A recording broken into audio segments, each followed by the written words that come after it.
الحمد للہ رب العالمین والصلاة والسلام على رسوله الكريم محمد وعلى آلہ واصحابہ اجمعین ومن تابعهم بإحسان إلى يوم الدین اما بعد.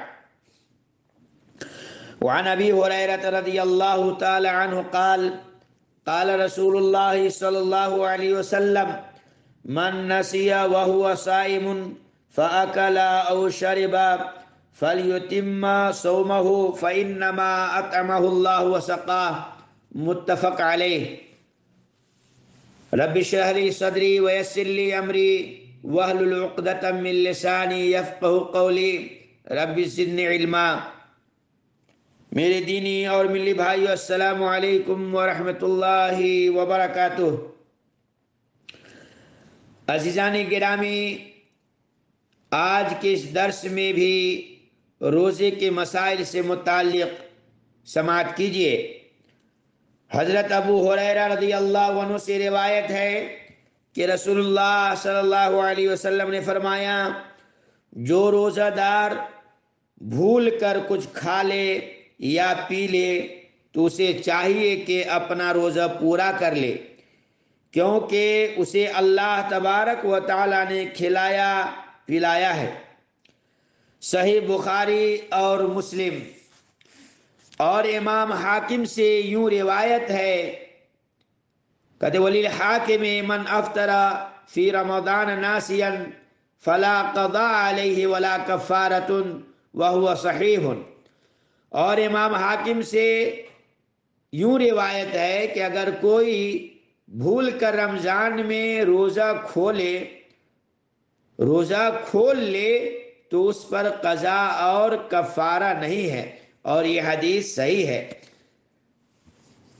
اس حدیث سے پتہ یہ چلا کہ روزے کی حالت میں اگر کوئی آدمی بھول چوک میں نسیان کی حالت میں کچھ کھا پی لیتا ہے تو وہ اپنے روزہ کو پورا کر لے، اس کا روزہ نہیں ٹوٹتا، کیونکہ اسے اللہ تبارک و تعالی نے کھلایا اور پلایا ہے، وہ بھول کر کے کھا لیا ہے، لہٰذا اس روزے کو نہ توڑیں بلکہ پورا کریں.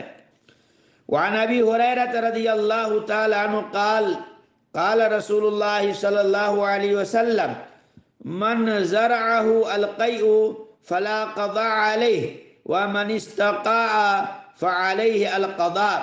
رواہ الخمسہ وعلہ احمد وقواہ الدارقطنی. حضرت ابو ہریرہ رضی اللہ عنہ سے روایت ہے کہ رسول اللہ صلی اللہ علیہ وسلم نے فرمایا، جسے قے آ جائے تو اس پر روزہ کی قضا نہیں، اور جو جان بوجھ کر قے کرے اس پر قضا ہے. اسے پانچوں نے روایت کیا ہے اور امام احمد اس کو معلول کہا ہے اور امام دارقطنی نے اسے قوی کہا ہے.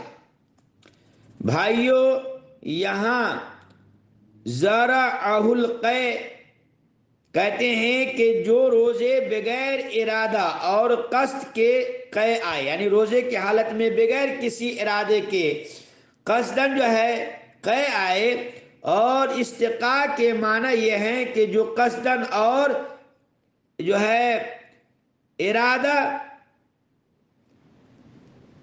یعنی خود بخود قے کرے تو اس کا روزہ نہیں ٹوٹتا.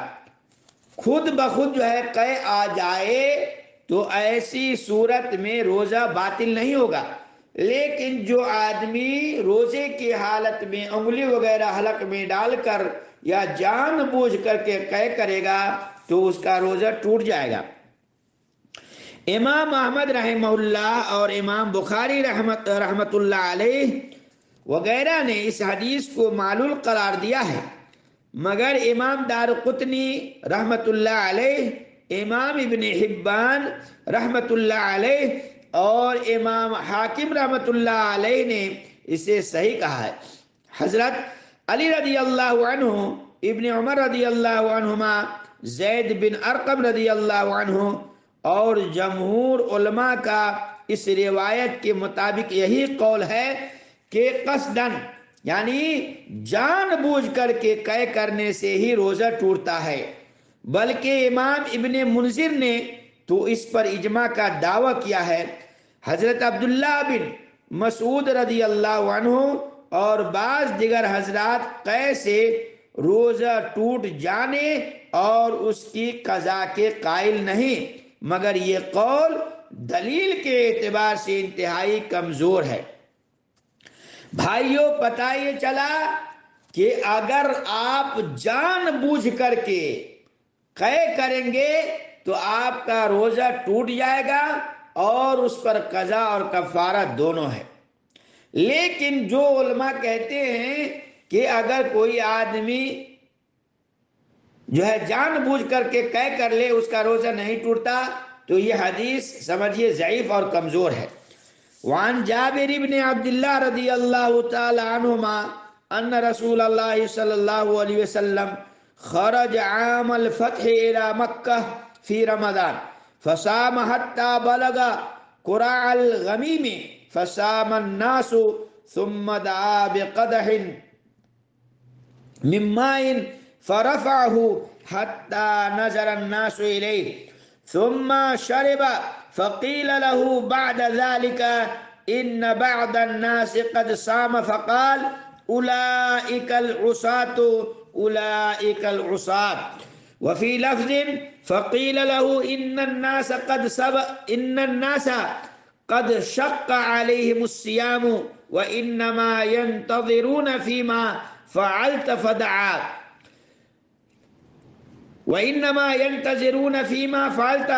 فدعا بقدح من ماء بعد العصر فشرب. رواہ مسلم. حضرت جابر رضی اللہ عنہ، حضرت جابر بن عبداللہ رضی اللہ عنہما سے روایت ہے کہ رسول اللہ صلی اللہ علیہ وسلم فتح مکہ کے سال مکہ مکرمہ کی طرف رمضان میں نکلے تو آپ صلی اللہ علیہ وسلم نے روزہ رکھا، یہاں تک کہ آپ قراع الغمیم ایک جگہ کا نام ہے، یہ قراع الغمیم یہ ایک جگہ کا نام ہے، وہاں پہنچے۔ اس دن لوگوں نے بھی روزہ رکھا، آپ صلی اللہ علیہ وسلم پانی کا پیالہ منگوایا اور اس کو اتنا اونچا کیا کہ لوگوں نے دیکھ لیا، پھر آپ صلی اللہ علیہ وسلم نے اسے پی لیا۔ پھر اس کے بعد آپ صلی اللہ علیہ وسلم سے کہا گیا کہ بعض لوگوں نے روزہ رکھا ہے، تو آپ صلی اللہ علیہ وسلم نے فرمایا یہی لوگ نافرمان ہیں، یہی لوگ نافرمان ہیں۔ اور ایک حدیث کے الفاظ یوں ہے کہ آپ صلی اللہ علیہ وسلم سے کہا گیا بے شک لوگوں کو روزے نے مشقت میں، پریشانی میں ڈال دیا ہے، اور اس کے سوا اور کوئی بات نہیں کہ وہ آپ صلی اللہ علیہ وسلم کے عمل کا انتظار کرتے ہیں۔ تو آپ صلی اللہ علیہ وسلم نے عصر کے بعد پانی کا پیالہ منگوایا اور پی لیا۔ پتہ یہ چلا کہ روزے کی حالت جو ہے روزے کے حالت میں مسافر پریشان ہو جاتے ہیں، اور کسی طرح کی کوئی مشقت ہو، سفر کی حالت میں پریشانی ہو، تو آپ ایسی صورت میں روزہ توڑ سکتے ہیں، کوئی حرج کی بات نہیں ہے۔ اب اس حدیث کی تشریح بھی آپ کے سامنے رکھتا ہوں، سنیے۔ خرج عام الفتح یعنی نبی کریم صلی اللہ علیہ وسلم 8 ہجری سن 10 رمضان کو مکہ مکرمہ کی طرف روانہ ہوئے۔ قراع الغمیم کاف پر ضمہ یعنی پیش اور را پر تخفیف، اور الغمیم میں غین پر فتحہ جسے زبر کہتے ہیں، اور میم پر کسرہ ہے یعنی زیر۔